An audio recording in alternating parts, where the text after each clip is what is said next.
And Great. this was a huge element in the election. So let's take a look at how that played out and why it's so important. Hugely important. African Americans are 20% of the electorate in Virginia, and you know, so you see, it's basically this. Hillary Clinton won African Americans 88% to 9%. Northam won them 87% to 12%.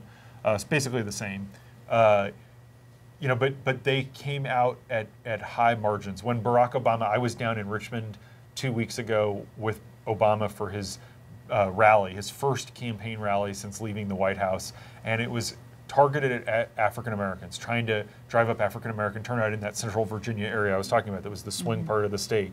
It was a big rally, big turnout, and Obama gave a good speech, and he said, you know, we don't turn out in these off-year elections, and then people wonder why all this stuff's happening, and it's because you were sleeping in the governor's race, and African Americans weren't sleeping on Tuesday. They came out, and that really made a huge difference. Hispanics also a huge difference. Hispanics at 6% of the electorate voted above their share. They're about 4% of the population in Virginia, and so I think, you know, they were these MS-13 ads that, you know, that said on the screen, rape, capture, torture, rape, kill, torture. You know, just trying to basically disparage Latinos in some ways. You know, there were dog whistles in some of these ads, and I think Latinos said, you know, no, we're gonna go vote, and I think the Latino community came out, and so that's one of those things. Looking ahead to 2020, you know, absolutely, because Trump divides us. You know, he's a polarizing president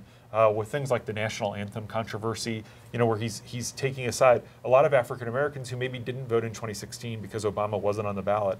I think there's good reason to believe, based on Tuesday's results in Virginia, that there are some number of African Americans who are going to vote in 2018 or 2020 because they feel like they're being disrespected and mistreated. And I have to point out, if only white people had showed up at the polls, Gillespie would have won. The Republican would have won. Handily. Look at that, yeah. By 15 points. So Gillespie 57%, Northam 42%. Yeah, yeah. And so that's that's one of the things. You know, I've been talking to Republicans today, and they say, look, we ran the best campaign we could, but the demographics of Virginia are changing. They're becoming more and more like the country.